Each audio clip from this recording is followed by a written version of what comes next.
Salut à tous, donc aujourd'hui petite vidéo sur la présentation de mon sac et de son contenu qui m'a été demandé sur Facebook. Donc rien de bien extraordinaire, mais si ça peut aider certains à se décider dans les choix ou savoir s'ils amènent des choses en surplus ou justement pas assez justement. Donc voilà, petite vidéo très simple. Donc c'est un Symbiom EasyFit de chez Decathlon. Enfin de chez Quechua, c'est pareil. Donc c'est un sac que j'aime bien dû à son confort et sa modularité, et puis surtout son volume, parce que 70 litres, pardon, c'est quasiment plein au millimètre près, mais voilà, ça me suffit amplement pour partir en bivouac. Donc je vais vous présenter un petit peu rapidement le sac. Donc le chapeau, hein, un peu logique. Les sangles de compression, enfin de rétention pour le chapeau, la partie ventrale, on peut accéder facilement pour les parties basses, la partie basse. Alors à l'intérieur on a une espèce, bon, je le montrerai après, mais on a une espèce de paroi qu'on peut ouvrir pour avoir le sac au complet, si on a des choses très longues à apporter. Moi je trouve ça, pour l'instant j'avais pas eu besoin, je tout laissé divisé en deux. On a des sangles sur le côté, compression, avec une petite poche sur le bas. Bah ouais, le duvet tient. Enfin le tapis, pardon. J'ai rajouté une petite poche ici, ce qu'on appelle une dump pouch roly-poly. Alors c'est une sacoche gerbable en fait, hein. On a juste un scratch là, et ensuite ça s'ouvre, et pour ramasser de la madou sur le chemin, c'est excellent. L'avantage c'est que c'est juste des systèmes molles, donc on peut mettre ça sur notre ceinture, moi quand je le mets sur mon pantalon ou sur le sac. On va passer de l'autre côté. Toujours le même principe, donc les deux systèmes de sangles, avec la pochette vers le bas. Hop. Alors on a ces systèmes là aussi, donc là on voit pas très bien, mais on a un élastique ici, avec la sangle là. Moi je m'en servais quand je prenais la X15, en fait j'attachais la partie poignée à cet élastique et le manche tenait ici. À la base je ne saurais pas vous dire à quoi ça sert, je sais pas. Je sais qu'il y a ceux-là, ici, ces deux élastiques là, qui eux servent pour les bâtons de marche. Moi je m'en sers pas, donc des fois j'y accroche la gamelle d'eau, les choses comme ça quoi, en fait. Le chapeau standard avec les élastiques, la première poche du chapeau, et à l'intérieur on a la même par dessous, mais enfin, vous verrez qu'il ne faut pas trop charger celle du dessus parce que sinon celle d'en dessous il n'y a pas de place. Gros défaut sur ces sacs là en fait. On a aussi ici des fermetures avec des grandes poches latérales. Pareil, il faut mettre des choses très fines. Moi j'y mets les sacs poubelles. Voilà, on peut accéder. Bon là par exemple j'ai mon kit de feu miniature. Et sac poubelle 110 litres. Ça fait un petit rangement en plus. Alors le pourquoi de ce sac, moi c'était surtout au niveau confort et simplicité d'utilisation. Tout l'intérieur est en revêtement mèche. Super bien, parce qu'en fait il y a une petite différence d'épaisseur entre les deux qui laisse passer l'air, donc c'est super agréable, on ne transpire pas trop du dos. Donc en fait le système est super simple, c'est-à-dire qu'on attache sur les hanches, on tire le système en fait de réglage de dos, je vais vous montrer. C'est ça qui m'a plu en fait par rapport à notre taille et par rapport à au poids du sac. Une fois qu'on l'a mis au niveau des hanches, il suffit de tirer sur ces deux sangles là et le dos va directement s'adapter en fait par rapport au poids du sac et à notre hauteur de dos en fait. Et ça je trouve ça vraiment excellent. Parce que même en marche, si on voit que c'était pas très bien réglé, on a juste à tirer ou défaire un tout petit peu ici et le sac s'adapte directement sur le dos. Donc je trouve ça vraiment excellent. On va passer à la partie intérieure après.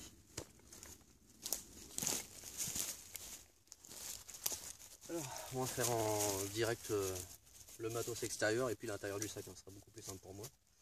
Donc sur le premier côté, j'ai la scie, c'est la SW75, donc le grand modèle de chez Fishcars. Moyennement satisfait en fait, ça coupe bien, mais j'avais la petite sœur, la plus petite, que j'ai réussi à péter en sciant normalement, rien de... C'était du bois vert en plus je crois, enfin fraîchement mort on va dire. Ça se tord super facilement. J'ai coupé mon saule avec. Je sais pas si on peut voir, mais bon, la lame, même en la redressant un peu, voilà, je trouve qu'elle coupe bien, mais le gros défaut de ces scies là, c'est que c'est beaucoup trop souple. Donc, Si vous pouvez investir dans du Silk, je crois que c'est Silky ou Bako même, n'hésitez surtout pas. Ensuite, très basique, la gourde à eau toujours à portée de main. Celle-là c'est une 1 litre je crois ou 0,800 ml je crois. Quechua basique. Pour boire franchement ça suffit amplement quoi. Ensuite ici.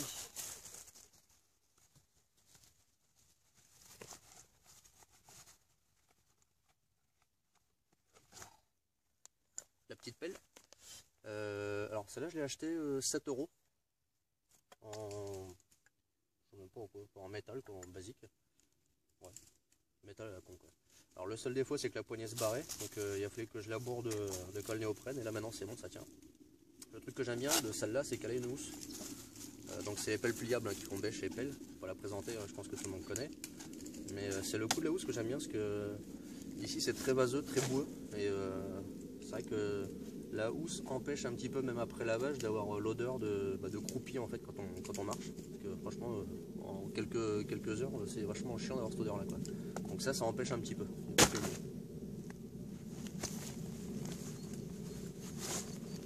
Alors en vêtements, oui, alors ça sera une autre partie, mais bon. Là j'ai testé celui-ci aujourd'hui, il a les pattes intégrées, que je trouve pas mal, et la partie mèche, donc en fait qui permet de respirer un petit peu, même s'il fait frais. Là j'ai un caleçon en dessous que je vais présenter avec dans les affaires que j'ai. Ça passe. Donc il y a des poches un peu partout, enfin bref. Présentation des vêtements un peu plus tard.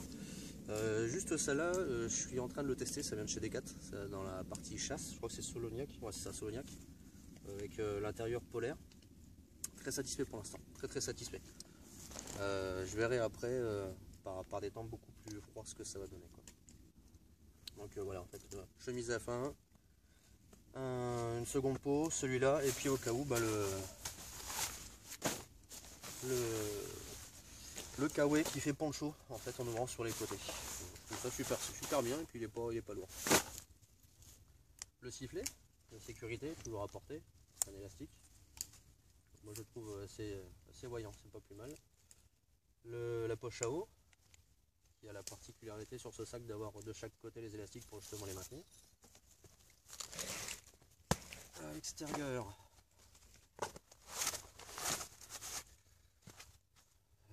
comme beaucoup, je pense le Quechua isolant. Bon, j'avais pris la version la plus épaisse, enfin la plus large. Je l'ai payé 8 € je crois. Ouais, 8 €. Ouais. Mais super satisfait, très bien. Donc on avait les poches que je vous parlais tout à l'heure. Tiens, d'ailleurs il me reste ça. Ces petites poches là qui sont pas mal en fait. Les poches étanches. Donc en fait qui s'ouvrent ici et après 2 systèmes de zip pour y mettre les papiers importants, le téléphone, l'appareil photo. Enfin, voilà. Je trouve ça pas mal. Alors, hop. Ça on a vu. Les gants. Moi je suis resté sur le Mechanix. C'est pas mal. C'est pas mal pour les travaux, mais bon par contre niveau feu j'ai pas testé ce que ça donnait, niveau humidité ça agrippe pas trop mal, mais faut pas que ce soit vraiment trempé quoi.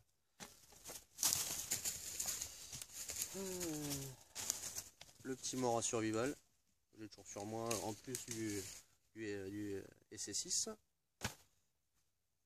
Un petit affûteur de poche qui me sert plus pour la hache en fait, parce que je préfère ma DC4 quand je suis à la maison.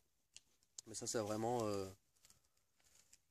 pas mal en fait. La partie c'est carbone, ouais, côté carbone, les deux platines carbone en fait mangent pas mal le métal. Donc c'est bien quand on a vraiment un gros accro pour remettre le fil comme il faut quoi, en fait. Et la partie céramique, je la trouve un peu moyenne quoi. Par contre pour la hache c'est pas mal.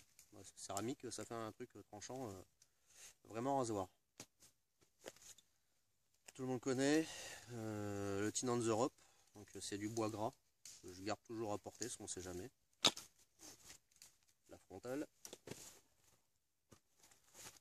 La trousse de secours pour apporter. Alors ça c'est un chargeur de batterie externe boost. En fait c'est quand j'ai plus de batterie sur le téléphone, je le branche en USB et ça me recharge la batterie en 2 heures quoi, à peu près. La partie couvert, alors tout le monde connaît, je crois que c'est ce qu'on appelle les bivouacs. Ouais, je crois que c'est la marque Bivouac qui fait ça. Donc fourchette, cuillère, couteau, tire-bouchon et puis je sais plus ce que c'est, ce petit canif, je sais plus trop quoi. Moi dedans ce que j'ai rajouté, je me sers d'anciens trucs d'oxylococcinum, donc j'ai du sucre, du sel et du poivre. Donc, ça prend pas de place et ça permet d'améliorer les plats, quoi. Donc partie supérieure terminée. On a donc la poche intérieure ici. Moi ça m'arrive de mettre un livre de temps à autre, oui je lis. Parce que quand je suis seul en bivouac c'est bien sympa d'avoir un petit bouquin. Par contre faut pas que ce soit non plus une bible parce que sinon ce qui sera pris ici c'est ce qui sera en moins là. Donc voilà, c'est un gros défaut sur ces sacs là en fait. Moi je trouve ça un peu dommage. Je sais plus si vous en avez parlé de ça. Donc sangle de rétention, mais la partie élastique, amortisseur de choc ici. Et là aussi sur la poche, sur la partie dorsale. Je sais plus si je vous en avais parlé, mais bien. Alors, on va passer par la partie dessus. Donc je vous ai expliqué, donc on a soit la partie ventrale, du bas, soit la partie ventrale, du haut, ou soit carrément la partie du dessus. Hop, petite pression, et voilà. Alors, dans mon bordel, dernièrement, mon sursac de chez Miltech, j'ai testé 2 fois de suite, que je vais attendre de tester une 3e fois. Pour l'instant, je suis assez satisfait. Donc pour l'instant, il reste dans mon sac. On verra bien si j'en ai besoin ou pas. Par ce temps humide, c'est pas mal. J'ai ce petit truc là, alors ça fait un peu papy chiali et chanty. C'est que en fait c'est un ancien bout de carémate de daube. En fait on appuie dessus et ça prend la forme, donc c'est vraiment moyen. J'avais coupé un petit bout et en fait je m'en sers au pied de mon hamac. C'est-à-dire qu'en fait je mets 4 morceaux de bois pour bien les tirer, que je puisse marcher dessus. En fait ça me permet de bien rentrer dans mon sac de couchage quand j'ai plusieurs couches, par exemple le sursac ou le le sac à viande et puis le sac de couchage. Et comme ça je peux monter dessus sans tout saloper et puis je rentre après dans le hamac. Mon côté petit vieux ça. La gourde US, dotation armée française, c'est un grand basique. Hein. Moi je m'en sers surtout en fait pour le quart, qui est pas mal pour faire cuire juste une boisson, un thé ou quoi que ce soit. Et puis la contenance qui est pas trop mal.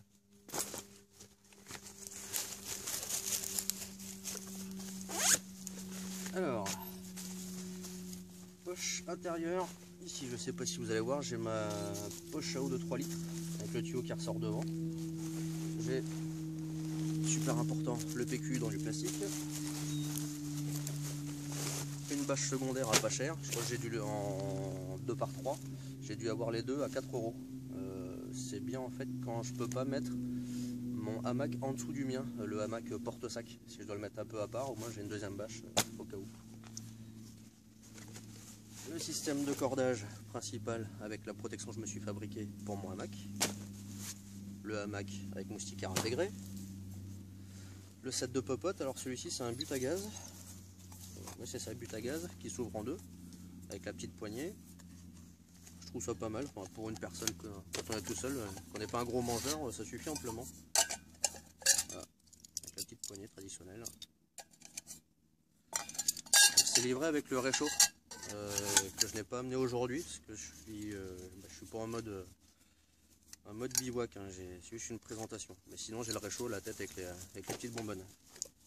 Les popotes Quechua, je sais qu'il y en a qui n'aiment pas. Désolé, pour l'instant j'ai que ça.